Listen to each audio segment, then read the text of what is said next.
Former President Obama congratulated the league on taking a stand, while Republicans are framing this as an example of cancel culture.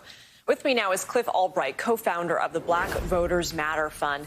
Cliff, good morning. And first off, we had you on last weekend when we spoke to you, and the companies were still being cautious at the time. They really hadn't come out with their strong stance yet. But for you, is it too little too late now? I mean, wasn't your group on the phone with these businesses before it was signed, telling them what it would do? Yeah, it is late, but we like to say it's never too late to do the right thing. And so there's still things that these companies can do. They can still speak out about trying to get this law repealed. They can still speak out about supporting laws in other states like Texas and Arizona. They can still speak out about the need to pass federal legislation like H.R. 1 and H.R. 4, the John Lewis Voting Rights Advancement Act and the We the People Act. And so it's not too late for them to make up for what they failed to do in time in Georgia and to get into the battle, or as we say, or as MLB might say, get in the game in terms of fighting voter suppression in other states and across the country. Yeah, we'll get to those other states in a second, but former President Trump weighed in again yesterday, saying in part, it is finally time for Republicans and conservatives to fight back. We have more people than they do by far. We've seen attempts to cancel these companies by the very people who decry cancel culture. Do you think the pressure from Republicans will cause others to cave? No, I don't think so. I think that, even here in Georgia, after Delta came out with its statement, the state legislature tried to punish them by doing some kind of rescission of tax breaks.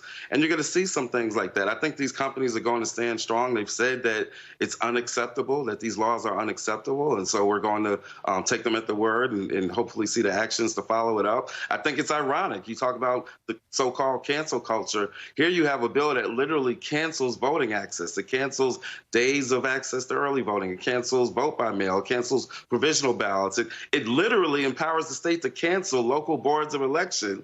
And so there's that hypocrisy. But then there's the hypocrisy that as they're crying about cancel culture, they're literally calling for a boycott of MLB. And so, but the thing is that power doesn't care about it. It's hypocrisy. Power doesn't care about truth, right? Power without love just cares about power.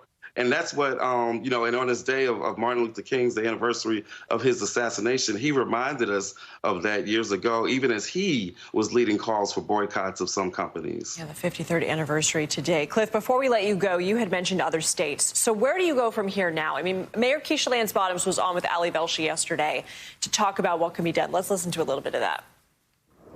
It's not too late for the legislature to go back and reconsider this. They are out of session.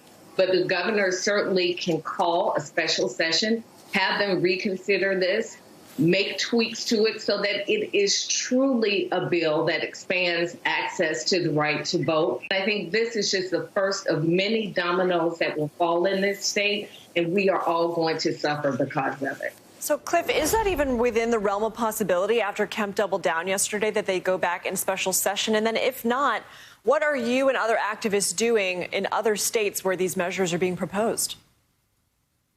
Yeah, so whether it happens in special session or whether it happens in just our next regular session, either way, the demand is the same to repeal the bill. We can repeal bills. There's never been a law passed that can't be unpassed. We just repealed a major piece of legislation in regards to citizens' arrest, which led to the death or was used in trying to rationalize the death, the murder of Ahmaud Arbery. So it can be repealed one way or another. We've already taken the fight to other states like Texas. We're in a great coalition there with organizations like Texas Organizing Project and others that are actually about to have a full week of actions in regards to their bill, and they're including a corporate accountability campaign as well. I want to say this one thing just about the boycotts and the nature of this call for boycotts, because some say that there's going to be economic impacts, and certainly depending on how you structure a boycott, there can be.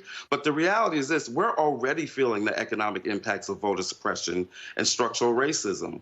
Voter suppression is a bread and butter issue. The voter suppression that led to Kemp being elected governor has led to economic consequences and health consequences. And so if we're going to suffer the consequences, we need to be doing it as we're fighting for our voting rights. But it needs to be structured in a way that minimizes the impact on vulnerable communities. Okay. MLB in its statement said that they were still going to invest in the communities that would have benefited had they come here for the All-Star game. All right, Cliff Albright, we'll have to leave it there for now, but thank you for coming back and speaking with us.